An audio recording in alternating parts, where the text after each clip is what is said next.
माँ तो माँ होती है। हमारी आज की कहानी का शीर्षक है सगी या सौतेली नहीं, माँ तो माँ होती है। इस बात को साबित करती है हमारी आज की कहानी।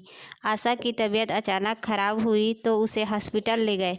डॉक्टरों ने कहा कि वो अब बच नहीं सकती। उसके हार्ट ने काम करना बंद कर दिया है। आशा का एक बेटा था रोहित, जो केवल 5 साल का था। अपनी माँ की मौत से वो एकदम चुपचाप रहने लगा, किसी से बातचीत नहीं करता था।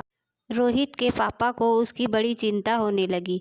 उन्होंने रोहित को हर तरह से खुश करने की कोशिश की, मगर रोहित की उदासी दूर नहीं कर सके। इन्हीं दिनों रोहित की बुआ रोहित से मिलने आई। उसने भी रोहित को बहलाने की कोशिश की, मगर कामयाब नहीं हो पाई। तो उसने अपने भाई से दूसरी शादी करने की सलाह दी और कहा कि रोहित को उसकी माँ मिल जाएगी तो वह खुश हो जाएगा। रोहित के पापा को भी ये बात सही लगी और उन्होंने दूसरी शादी के लिए हाँ कह दिया। शादी के लिए उन्हें एक लड़की मिल भी गई। उसका नाम आरती था। बहुत ही सुंदर और बड़े घराने की लड़की थी। पहले तो रोहित के पापा ने शादी के लिए इनकार कर दिया, ये सोचकर कि वो लड़की अमीर घराने की है और रोहित की देखभाल नहीं कर पाएगी। मगर आरती को कुछ दिन परखने के बाद उन्होंने शादी के लिए हाँ कह दिया। दोनों ने मंदिर में सादगी से शादी कर ली। रोहित इस शादी से खुश नहीं था। उसने दूसरे लोगों से सुन रखा था कि सौतेली माँ अच्छी नहीं होती, वो बच्चों को मारती है, खाना नहीं देती, तकलीफ देती है। यह सब सुनकर रोहित आरती को उस घर से भगाना चाहता था, जबकि आरती रोहित को बहुत प्यार करती थी। मगर रोहित को आरती का प्यार दिखावा लगता था। इसी तरह 6 महीने और गुजर गए। रोहित आरती के काम बिगाड़ देता ताकि उसके पापा आरती से नाराज होकर उन्हें घर से निकाल दे। आरती ने रोहित को अपना बेटा ही माना था।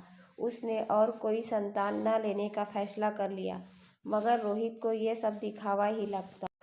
मगर कुछ दिनों बाद ऐसा भी समय आया जब उसे खुद के व्यवहार पर पछताना पड़ा।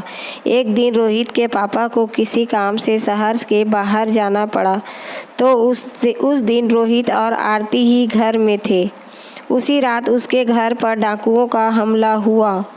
उन्होंने सारे जेवर पैसे निकालने की धमकी दी। चाकू की नोक पर वो उन्हें डरा रहे थे। घर की सारी संपत्ति छीन लेने के बाद वे उन दोनों को मार देना चाहते थे। उन्होंने रोहित पर जैसे ही हमला किया तो आरती बीच में आ गई। वो लहूलुहान हो गया। चीख पुकार सुनकर पड़ोसी उसके घर आ गए। बहुत सारे लोगों को आते देखकर चोर वहां से भाग गए। रोहित को थोड़ी सी चोट आई थी, पर आरती बुरी तरह जख्मी हो गई थी। आसपास के लोगों ने उसे हॉस्पिटल पहुंचाया। 2-3 बेहोश रहने के बाद आरती को होश आया। अब रोहित को भी अपनी गलती का एहसास हो गया था।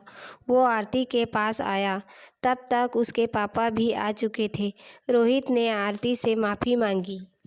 तब आरती ने कहा, बेटा मैं तुम्हारी माँ या सगी या सौतेली नहीं, सिर्फ माँ हूँ। ये कहानी हमें ये शिक्षा देती है कि किसी को भी जाने परखे बिना उसके बारे में राय नहीं बनानी चाहिए।